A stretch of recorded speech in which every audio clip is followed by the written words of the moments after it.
जब ऑनलाइन पैसे कमाने की बात आती है तो एक बहुत ही फैंसी मेथड का नाम आता है ड्रॉप सर्विसिंग का। लेकिन हर टाइप के बिजनेस के कुछ फ़ायदे होते हैं और कुछ नुकसान भी होते हैं। तो आज की इस वीडियो में बात करने वाले हैं हम लोग ड्रॉप सर्विसिंग के क्या क्या बेनिफिट्स हो सकते हैं और इस बिजनेस को आपको क्यों स्टार्ट करना चाहिए।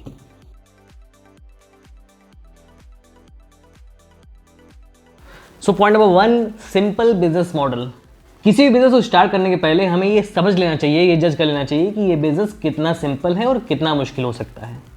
फॉर एग्जाम्पल, अगर आप एक रॉकेट बनाने की फैक्ट्री डालने वाले हैं तो आपको ये पता होना चाहिए कि ये एक कॉम्प्लेक्स प्रोसेस है और बिजनेस को स्टार्ट करने के पहले आप इस कॉम्प्लेक्सिटी को जान लेते हैं तो बिजनेस को स्टार्ट करने के बाद ये चीज़ थोड़ी सी आपके लिए आसान हो जाती है क्योंकि आप उसे एक्सेप्ट कर चुके हैं। इसी तरह ड्रॉप सर्विसिंग को स्टार्ट करने से पहले आपको ये समझ लेना चाहिए कि एक सिंपल बिजनेस मॉडल है।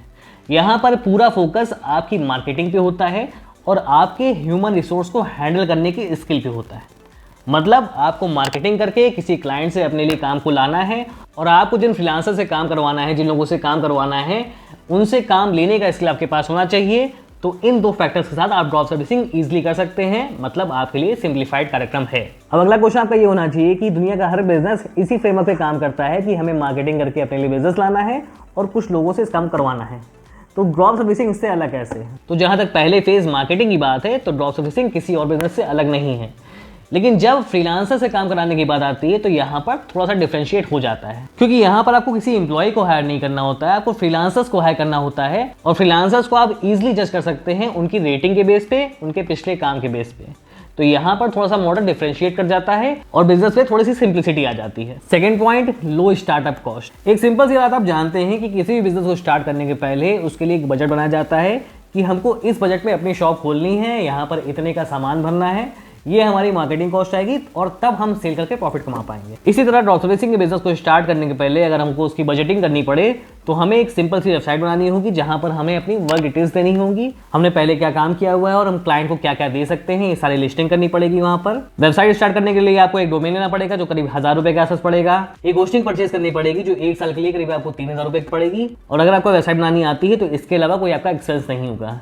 इन केस आपको वेबसाइट बनाना नहीं आता है तो करीब 4-5 हज़ार रुपये आपको एक फ्रीलांसर को देने होंगे, आप उससे वेबसाइट बनवा सकते हैं। तो टोटल अराउंड करीब 10,000 रुपये के आसपास आपका खर्चा आएगा। आपकी वेबसाइट रेडी हो जाएगी, वहाँ पर सारा कंटेंट लिख जाएगा कि क्या आप करने वाले हैं, मतलब आपको एक बेस मिल जाएगा। सेकेंड स्टेप आता है कि इसकी मार्केटिंग कैसे की जाए। अब मार्केटिंग के लिए आप दोनों तरह काम कर सकते हैं, आप पेड मार्केटिंग भी कर सकते हैं और आप फ्री मार्केटिंग भी कर सकते हैं। फ्री मार्केटिंग अगर आप करते हैं तो आपको फेसबुक या लिंक्डइन जैसे प्लेटफॉर्म का यूज़ करना चाहिए। वहाँ पर आप कुछ पोस्ट करके कुछ क्लाइंट्स लाने की पॉसिबिलिटी बना सकते हैं। मैं ये नहीं कह रहा हूँ कि आपको वहाँ से क्लाइंट मिल ही जाएंगे, लेकिन अगर आप कुछ दिनों तक काम करते हैं, कुछ मेल्स करते हैं लोगों को, कुछ लीड्स निकालते हैं तो वहाँ से क्लाइंट मिलने की पॉसिबिलिटी बन जाती है।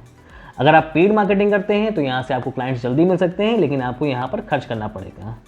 एडवाइस है कि आप स्टार्टिंग में थोड़ा सा खर्च करिए, थोड़ा सा ऐड चलाइए जिससे आपके पास लीड्स आ जाएँ और उन लीड से कन्वर्सेशन करके आप उनसे काम निकालिए और वहाँ से अपना प्रॉफिट बनाइए। लेकिन स्टार्टिंग में आपको बहुत कम बजट के साथ अपना ऐड चलाना चाहिए जहाँ से आपका बहुत ज़्यादा खर्चा ना हो, क्योंकि यहाँ पर हम बहुत लो स्टार्टअप कॉस्ट की बात कर रहे हैं, बहुत कम पैसे से हमको बिजनेस स्टार्ट करना।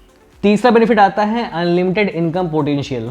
जब भी हम कोई बिजनेस स्टार्ट कर रहे होते हैं तो ऑब्वियस सी बात है हमें ये भी सोचना होता है कि क्या हमें इसमें अपने मन के मुताबिक इनकम मिल पाएगी, क्या हम एक अच्छा प्रॉफिट जनरेट कर पाएंगे, इस काम को करके हमें कितना मैक्सिमम प्रॉफिट हो सकता है। ये सारी बातें हमारे दिमाग में आती हैं और ऑफकोर्स आनी भी चाहिए क्योंकि हम इसी के लिए काम कर रहे हैं। तो अगर ड्रॉप सर्विसिंग की बात करें तो यहाँ पर इनकम की पॉसिबिलिटी काफ़ी ज़्यादा हाई होती हैं। आप अच्छी खासी इनकम कर सकते हैं और यहाँ पर आपके पास कोई लिमिट नहीं कि कितनी इनकम कर सकते हैं। रीज़न क्या है इसका? आप जानते हैं दुनिया का हर बिजनेस मार्केटिंग के बूते पे चल रहा है। मतलब आप जितनी अच्छी मार्केटिंग कर सकते हैं आप कंपनी के लिए उतना ही ज़्यादा प्रॉफिट जनरेट कर सकते हैं। और ड्रॉप सर्विसिंग मेनली मार्केटिंग पर ही फोकस करता है। मतलब आपको यहाँ पर कोई काम करने बैठना नहीं है, आपको ये करना है कि आपको मार्केटिंग अच्छे से अच्छी तरह से करनी है। आप जितने अच्छे तरीके से मार्केटिंग करेंगे उतना ही ज़्यादा काम आने की पॉसिबिलिटी बढ़ेगी। और क्योंकि आपको इस काम को खुद नहीं करना है, इस काम को आपको आउटसोर्स करना है, तो यहाँ पर जो टाइम आप इस काम को करने में लगाने वाले थे वो बच जाएगा और उस टाइम को भी आप मार्केटिंग में इन्वॉल्व करेंगे।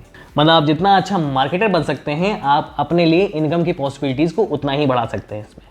दूसरी बात, आपको ये भी ध्यान रखना होगा कि आप जिन फ्रीलांसर्स को हायर करने वाले हैं क्या उनके ऊपर आपने एक्स्ट्रा वर्कलोड तो नहीं डाल दिया है, और अगर वर्कलोड डाल दिया है तो आपको और भी फ्रीलांसर तलाशने होंगे, आपको और लोगों को भी अपने साथ ऐड करना होगा, क्योंकि जो काम आप लाते जा रहे हैं अपनी मार्केटिंग के थ्रू उस काम को करवाने के लिए आपको मल्टीपल रिसोर्स ज़रूरत होगी। और अगर इन दोनों पार्ट्स के बीच में आपने सिंक्रोनाइजेशन बना लिया, मतलब अपनी मार्केटिंग और अपनी आउटसोर्सिंग के बीच में आपने सही रेशियो बना लिया, तो यहाँ पर इनकम की पॉसिबिलिटीज अनलिमिटेड हो जाती हैं। Fourth benefit, community building. Drop servicing का ये भी एक अच्छा बेनिफिट है, जिन लोगों से आप काम करवाने वाले हैं, जिन फ्रीलांसर से काम करवाने हैं, वो धीमे धीमे आपकी कम्युनिटी में ऐड होते जाते हैं। मतलब आपके पास अगर अच्छा काम आ रहा है तो आप अलग अलग फ्रीलांसर्स को उसके लिए हायर करते हैं और टाइम के साथ साथ काफ़ी सारे फ्रीलांसर्स आपके साथ काम करने लगते हैं। बेनिफिट इसका ये होता है कि आप एक अच्छी फ्रीलांसिंग कम्युनिटी बना सकते हैं, क्योंकि ये पॉसिबिलिटी है कि जिस तरह के काम आज कर रहे हैं, हो सकता है आपको आगे चल के बड़े स्केल के काम मिलने लगे, जहाँ पर आपका एक या दो लोगों के साथ काम नहीं हो सकता है। तो अगर आप एक बड़ी कम्युनिटी बिल्ड कर पाते हैं फ्रीलांसर्स की, अच्छे रिलेशंस मेंटेन कर पाते हैं उनसे, तो आप भविष्य में बड़े स्केल के काम भी ले सकते हैं और एक अच्छा खासा प्रॉफिट कमा सकते हैं। पांचवा बेनिफिट आता है हायर रेफरल का।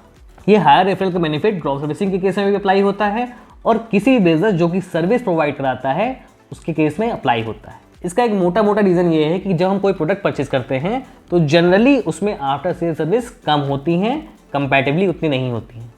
लेकिन जब हम किसी कंपनी से या फिर किसी इंडिविजुअल से सर्विसेज परचेज करते हैं तो वहाँ पर उस सर्विस के रिगार्डिंग हमें उससे आगे भी बात करनी होती है, आगे कम्युनिकेट करना होता है। तो यहाँ पर अगर आप अपने क्लाइंट को अच्छी सर्विसेज प्रोवाइड कराते हैं तो चांसेस हैं कि वो आगे भी आपका नाम को रिफ़र करें, और इसी तरह से रेफरल टू रेफरल आपका बिजनेस काफ़ी आगे तक जा सकता है। रेफरल के केस में समझने वाली बात यह है कि जिस तरह क्लाइंट को आप सर्व कर रहे हैं, चांसेस हैं कि वो क्लाइंट, दूसरा क्लाइंट जो रिफ़र करेगा वो भी उसी पेइंग कैपेसिटी का होगा। मतलब आपने किसी क्लाइंट से अगर 1 लाख रुपए लिए हैं किसी सर्विस को देने के लिए, तो वो क्लाइंट जो दूसरा क्लाइंट रिफ़र करेगा वो भी उसी 1 लाख रुपए के लिए करेगा या फिर उसे हायर प्राइस वाला करेगा। वो कोई छुट्टे पैसे वाला क्लाइंट आपको रिफ़र नहीं करेगा। तो इस रेफरल पैटर्न से आपको अच्छे क्लाइंट्स मिलते हैं और हाई पेइंग कैपेसिटी वाले क्लाइंट्स मिल सकते हैं। 6 benefit, you can decide your clients. Drop servicing case में आप ये इजीली डिसाइड कर सकते हैं कि आपको किस क्लाइंट के साथ काम करना है या फिर किस क्लाइंट के साथ काम नहीं करना है। रीज़न इसका ये है कि सर्विस सेक्टर में ये बात आम होती है कि आप किसी क्लाइंट के साथ काम कर रहे हैं, लेकिन टाइम के साथ साथ उस क्लाइंट से रिक्वायरमेंट बढ़ती जाती हैं और आपके लिए वर्कलोड बढ़ता जाता है और आपकी प्राइस से वर्कलोड मैच नहीं करता है। मतलब यहाँ पर डिस्प्यूट्स होते हैं। तो अगर आपको लगता है कि स्टार्टिंग में क्लाइंट साथ डिस्प्यूट हो रहे हैं, क्लाइंट की बात और आपकी बात एक ही पेपर पर नहीं आ रही है, समझ में नहीं आ पा रहा है, तो स्टार्टिंग में ही उस क्लाइंट को टाटा बाय बाय कर दीजिए। मतलब उस क्लाइंट के साथ आपको आगे काम नहीं करना चाहिए। सीधी सी बात है, उस क्लाइंट के पैसे वापस कर दीजिए और बहुत ही पोलाइटली उसके काम को मना कर दीजिए, क्योंकि अगर ज़रा टाइम बीत गया और आपने पैसे वापस नहीं किए तो यहाँ पर प्रॉब्लम भी हो सकती है। और जिस टाइम में आप ज़्यादा क्लाइंट्स ढूंढने वाले थे, ज़्यादा काम करने वाले थे, आपका ये पूरा टाइम इस पहले वाले क्लाइंट में चला जाएगा, जो कि आपका एक लॉस बन जाएगा। 7वां बेनिफिट आता है ऑलमोस्ट रिसेशन प्रूफ। कोई बिजनेस होता है, कोई भी जॉब होती है, हर टाइप की चीज़ में रिसेशन का असर पड़ता है। मैं ये नहीं कहूँगा इसमें भी रिसेशन का असर नहीं पड़ता है। रिसेशन का असर पड़ता है लेकिन बहुत कम पड़ता है इस बिजनेस में। फॉर एग्जाम्पल, आप कोई भी जनरल बिजनेस करते हैं, आप कपड़ों का बिजनेस करते हैं, तो उसमें सीजनल रिसेशन होता है। मतलब एक टाइम पर, किसी महीनों में, त्यौहार के टाइम पे या फिर शादियों के टाइम पे आपकी सेल ज़्यादा होती है, लेकिन बाकी टाइम पे आपकी सेल काफ़ी कम होती है। आप बच्चों के लिए कुछ स्कूल एक्सेसरीज बेचते हैं, तो यहाँ पर भी एक सीजनल रिसेशन होता है। वो केवल मार्च अप्रैल के टाइम पे ही आपकी ज़्यादा सेल होती है, बाकी साल में आपको बैठना पड़ता है, आपकी ज़्यादा सेल नहीं होती। हर 6-7 साल में एक रिसेशन आता ही है जिसमें काफ़ी सारी जॉब चली जाती हैं। लेकिन बात करें अगर ड्रॉप सर्विसिंग की, तो ये बिजनेस जनरली रिसेशन से बच जाता है। रीज़न इसका ये है कि ड्रॉप सर्विसिंग काफ़ी बड़ी इंडस्ट्री बन चुकी है। आज की डेट में कई सारे काम होते हैं जो लोग फ्रीलांसर से करवाना चाहते हैं, इसलिए यहाँ पर एक अच्छी खासी बड़ी मार्केट है। और अगर आपने अच्छे से अपनी मार्केटिंग करना सीख लिया तो आप इजीली काम भी ला सकते हैं। दूसरी बात यह है कि ड्रॉप सर्विसिंग जनरली मार्केटिंग कामों में यूज़ की जाती है। मतलब ड्रॉप सर्विसिंग थ्रू लोग जनरली वेबसाइट बनवाते हैं, ग्राफिक डिजाइनिंग करवाते हैं, कंटेंट क्रिएशन करवाते हैं, वीडियोज़ बनाते हैं, वीडियोज़ एडिटिंग करवाते हैं, और ये सारे काम मार्केटिंग से रिलेटेड होते हैं। और आप जानते हैं कि मार्केटिंग आज डेट में हर बिजनेस की रिक्वायरमेंट है। मतलब एक छोटा सा दुकानदार और बड़ी स्केल की मल्टीनेशनल कंपनी, हर किसी को मार्केटिंग ज़रूरत होती है। तो मतलब इस काम के लिए स्कोप अनलिमिटेड है। मतलब आने वाले 10-15 सालों में ये drop servicing industry almost recession proof रहेगी। 8th benefit, high hourly rate. ये आप जानते हैं कि इंडिया में जनरली मंथली काम होता है या फिर किसी टास्क को देकर टास्क वाइज प्राइस ली जाती है। लेकिन अगर बात करें बाहर की मार्केट की, स्पेसिफिकली यूएस मार्केट की, तो वहाँ पर फ्रीलांसर्स को आवरली रेट पे की जाते हैं। और अगर आप अपवर्क या फाइवर पर जाकर चेक करेंगे कि आवरली रेट क्या चल रहे हैं फ्रीलांसर्स के, तो आपको अच्छा लगेगा कि यहाँ पर एक अच्छे खासे आवरली रेट पे किए जाते हैं। ऑब्वियस सी बात है, ये डिपेंड होता है किस तरह का टास्क आप करने वाले हैं, किस तरह की सर्विस आप क्लाइंट को प्रोवाइड करने वाले हैं। लेकिन अगर आपने अच्छी प्रेजेंस मेंटेन कर ली, अच्छे क्लाइंट्स बना लिए, तो यहाँ आपको अच्छा खासा आवरली रेट मिल जाता है, जिसे अगर आप मंथली जोड़ लेंगे तो आपके लिए एक अच्छी खासी वैल्यू बन जाएगी। ऑब्वियस सी बात है कि यहाँ पर आपको फ्रीलांसर्स को पे करना होगा क्योंकि आप काम को आउटसोर्स करने वाले हैं, लेकिन फिर भी एक मार्जिन के तौर पर भी आपको एक अच्छी खासी अमाउंट बन जाएगा। 9 benefit, you establish yourself as an expert. जब आप ड्रॉप सर्विसिंग स्टार्ट करते हैं तो यहाँ पर जनरली आप एक निश को लेकर स्टार्ट करते हैं। इस निश को पिक करने के बाद जब आपको काम मिलने लगते हैं और उसे आउटसोर्स करके आप कंप्लीट करने लगते हैं तो क्लाइंट नज़रों में आप एक एक्सपर्ट इस्टेब्लिश हो जाते हैं। मतलब क्लाइंट ये जानने लगा कि हम इस काम को इस पर्सन को देते हैं तो हमारे लिए एक अच्छी सर्विस प्रोवाइड हो जाती है। और जैसे जैसे टाइम बीतता जाता है और अगर क्लाइंट आपके वर्क से सेटिस्फाइड होता जाता है तो आप एक अच्छी प्रेजेंस बना पाते हैं एज एन एक्सपर्ट उस निश के। अब भले ही आप यहाँ पर एक काम ड्रॉप सर्विस कर रहे हैं, आपको इस काम के बारे में बहुत ज़्यादा नॉलेज नहीं है, लेकिन फिर भी क्लाइंट नज़रों में आप एक ब्रांड हैं उस काम के लिए, और आगे उस तरह की सर्विस उसे चाहिए होगी तो वो आप ही को कॉल करेगा या फिर आप ही को मेल करेगा। तो एक लॉन्ग टर्म में अगर देखें तो यहाँ पर आपको एक अच्छा खासा एस्टेब्लिशमेंट मिल रहा है। तो ये थे ड्रॉप सर्विसिंग कुछ ऐसे बेनिफिट्स जो आपको इस बिजनेस को स्टार्ट करने के पहले जानने चाहिए। ऑब्वियस सी बात है, जिस बिजनेस के कोई बेनिफिट्स होते हैं उसके कुछ नुकसान भी हो सकते हैं, जिनके बारे में हम अगले वीडियो में बात करेंगे। अगर वीडियो में कोई डाउट रह गया हो, कोई सवाल रह गया हो तो कमेंट सेक्शन में पूछ लीजिएगा। और अगर ड्रॉप सर्विसिंग के बारे में डिटेल में सारी इन्फॉर्मेशन चाहते हैं तो प्लेलिस्ट यहाँ दिखाई दे रही होगी ऊपर, उसे फॉलो कर लीजिएगा, सारे वीडियोस देख लीजिएगा। आप ड्रॉप सर्विसिंग के बारे में और भी बहुत कुछ जान जाएंगे। अभी के लिए बाय।